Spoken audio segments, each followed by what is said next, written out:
Hello friends, स्वागत है एक बार फिर से आप सभी का हमारे चैनल एसएस क्लासेस पर, जहां पर हमारी प्रश्नोत्तरी चलती है यूपी एचईएससी विज्ञापन संख्या 51 के संदर्भ में। तो आज का हमारा विषय है प्रमुख आलोचक। इनसे संदर्भ में हमारी जो प्रश्नोत्तरी है वो यहां पर हम प्रस्तुत करेंगे। तो चैनल को सब्सक्राइब कर लीजिएगा जिससे सभी वीडियोज़ की नोटिफिकेशन आप तक पहुँचती रहे। तो चलिए स्टार्ट कर लेते हैं। जो भी हमारे पाठ्यक्रम में आलोचक लगाए गए हैं, जोड़े गए हैं, उन सभी आलोचकों के से संबंधित यहाँ पे प्रश्नोत्तरी है। तो चलें स्टार्ट करते हैं आज की क्लास को।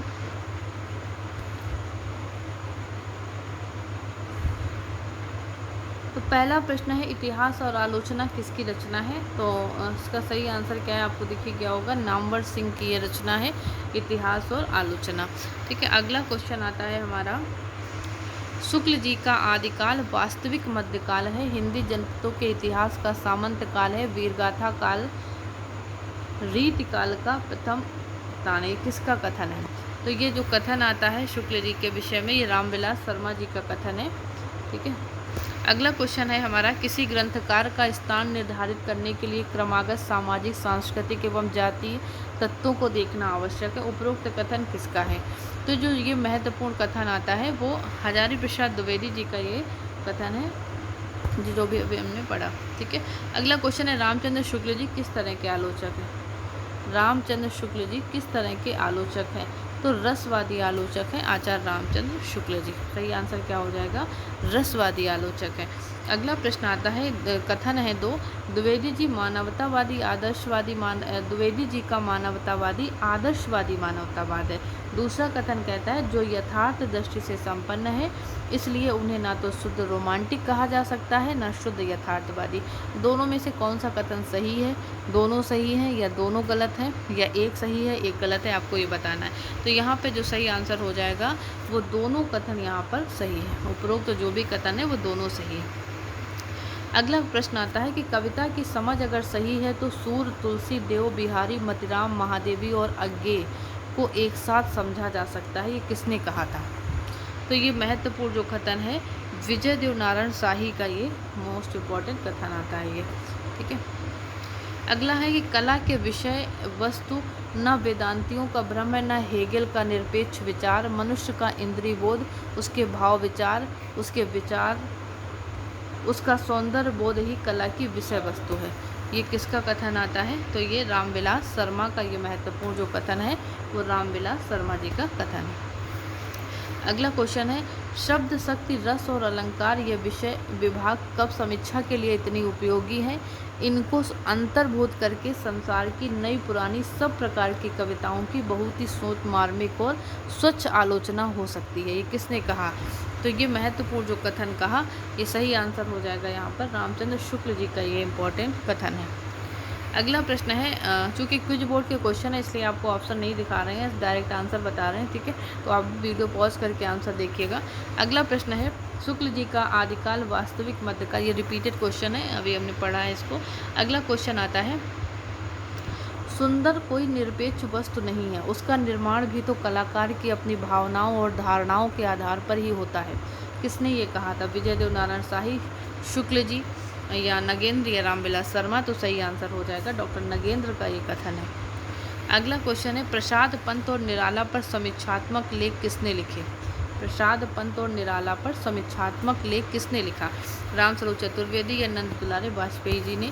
तो ये सही आंसर हो जाएगा नंद दुलारे वाजपेयी जी ने प्रसाद पंत निराला पर समीक्षात्मक लेख लिखे। ठीक है, अगला प्रश्न है हमारा, रामचंद्र शुक्ल जी ने अपने किस निबंध में रस संबंधी स्थापनाएं दी? कौन सा निबंध है जिसमें इन्होंने रस संबंधी स्थापनाएं दी हैं? तो सही आंसर क्या हो जाएगा? काव्य में रहस्यवाद, इसमें रस संबंधी स्थापनाएं इन्होंने दी हैं। अगला प्रश्न है, अनूठी से अनूठी उक्ति तभी काव्य हो सकती है जबकि उसका संबंध कुछ दूर का सही लेकिन किसी भाव वृत्ति से होगा। ये किसने कहा था? तो ये जो महत्वपूर्ण कथन है आचार्य रामचंद्र शुक्ल जी का ये कथन है, अनूठी से अनूठी उक्ति तभी काव्य हो सकती है जबकि उसका संबंध कुछ दूर का सही लेकिन किसी भाव वृत्ति से होगा। 14वां क्वेश्चन है, आलोचना के नवीन मानदंडों की स्थापना करने वाले आलोचक कौन हैं? कौन से आलोचक है जिन्होंने आलोचना के नवीन मानदंडों की स्थापना करी? तो इसका सही आंसर हो जाएगा आचार्य रामचंद्र शुक्ल ने आलोचना के नवीन मानदंडों की स्थापना करी। 15वां क्वेश्चन है कि समकालीन समीक्षा के दोनों धारा वस्तुवाद और भाववाद के समन्वय का प्रयास किस आलोचक ने किया? यानी समकालीन समीक्षा की जो दो धाराएं हैं वस्तुवाद और भाववाद, इनके समन्वय का प्रयास किसने किया? तो मोस्ट इम्पॉर्टेंट क्वेश्चन है ये रामचंद्र शुक्ल, रामस्वरूप चतुर्वेदी, रामविलास शर्मा या हजारी प्रसाद? तो सही आंसर हो जाएगा रामस्वरूप चतुर्वेदी जी ने किया।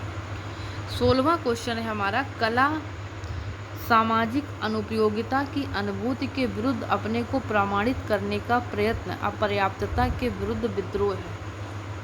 अनुपयोगिता है यहाँ पर, कला सामाजिक अनुपयोगिता की अनुभूति के विरुद्ध अपने को प्रमाणित करने का प्रयत्न अपर्याप्तता के विरुद्ध विद्रोह है। ये किसने कहा था?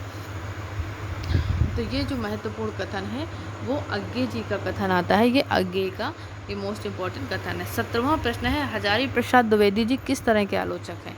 तो हजारी प्रसाद द्विवेदी किस तरह के आलोचक हैं? तो आप सभी जानते हैं मानवतावादी आलोचक है हजारी प्रसाद द्विवेदी जी। सही आंसर हो जाएगा बी। 18वां प्रश्न है हमारा, हजारी, ये भी रिपीटेड क्वेश्चन हो गया थोड़ी।